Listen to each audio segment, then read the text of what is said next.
NCP नेता अजीत पवार के अचानक शिंदे सरकार में शामिल हो जाने के बाद महाराष्ट्र की सियासत में हलचल मच गई है। उन्होंने एकनाथ शिंदे की सरकार में उप मुख्यमंत्री पद की शपथ ली। अजीत पवार के इस फैसले से एनसीपी प्रमुख शरद पवार और विपक्ष की एकता को झटका लगा है।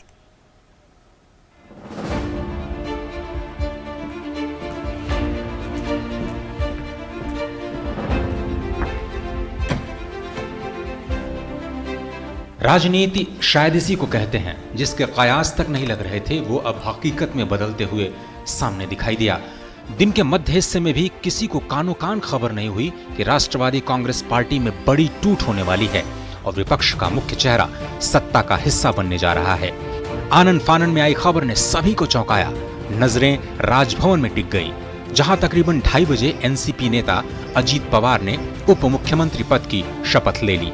उनके साथ एनसीपी के 8 अन्य नेताओं ने भी मंत्री पद की शपथ ली। अजीत पवार ने पिछले 3.5 साल में तीसरी बार उप मुख्यमंत्री पद की शपथ ली है। उन्होंने कहा कि पूरे विधायक सांसद पार्टी के फैसले के साथ हैं।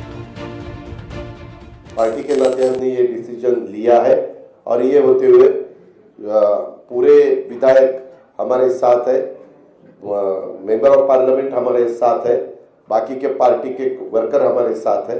इसीलिए आज मैंने डिप्टी चीफ मिनिस्टरशिप का ओथ ली। महाराष्ट्र में पाला बदलने वाले अजीत पवार के साथ एनसीपी के वरिष्ठ नेता प्रफुल्ल पटेल और छगन भुजबल भी साथ दिखाई दिए।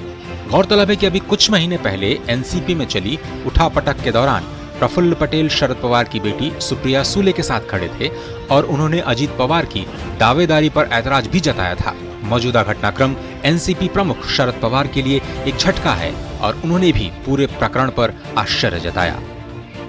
हमारा एक श्रद्धा स्थान है, तो श्रद्धा स्थान करार में की समाधि है।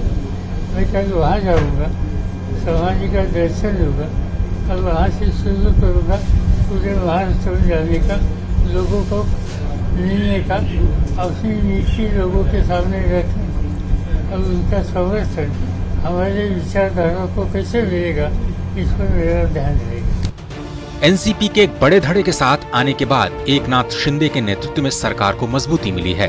उन्होंने कहा कि अजीत पवार एक काम करने वाले नेता हैं, विकास के ऊपर विश्वास रखने वाले नेता हैं, इसलिए सबने उनका साथ दिया। एक मुख्यमंत्री और 2 उप मुख्यमंत्री, ये डबल इंजन वाला सरकार मोदी जी के नेतृत्व में चल रहा था, इसको अभी ट्रिपल इंजन मिल गया है। ये अभी पूरे ट्रेन की गति से भागेगा। सर्वांगीण विकास के लिए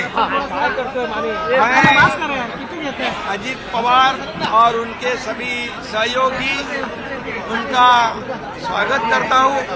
निश्चित रूप से उनके अनुभव का भी सरकार को फायदा होगा, जनता को फायदा होगा। अजीत पवार के इस कदम से महाराष्ट्र में विपक्षी एकता को करारा झटका लगा है। एनसीपी के एक धड़े के बगावत करने के बाद महाविकास अघाड़ी गठबंधन को नए सिरे से अपनी रणनीति पर विचार करना होगा। इस उम्र में शरद पवार जी को एक तरह से धोखा देना ये उचित नहीं था। शरद पवार जी बीमार होते हुए भी इतनी उम्र के बावजूद उन्होंने एनसीपी को संभाल कर रखा और आज ये पवार साहिब की देन है जो एनसीपी जिंदा है। लेकिन अफसोस की बात है कि उन लोगों ने शरद पवार जी की उम्र का भी ध्यान नहीं रखा। जो मुख्यमंत्री है आज के मिस्टर एकनाथ शिंदे, उनके ऊपर जो डिस्क्वालिफिकेशन की जो तलवार लटक रही है वो जल्दी ही गिरने वाली है। उनके साथ 16 विधायक जो शिवसेना से फुट कर गए थे वो डिस्क्वालीफाई हो जाएंगे और सरकार अनस्टेबल हो जाएगी। उसके लिए ये नया सपोर्ट लिया है। दरअसल महाराष्ट्र की राजनीति पिछले 6 दशकों तक शरद पवार के इर्द गिर्द घूमती रही। वो सत्ता में रहे हों या फिर न रहे हों, बहुमत में हो या फिर नहीं, बावजूद इसके वो महाराष्ट्र की राजनीति में प्रभावी भूमिका में हमेशा रहे।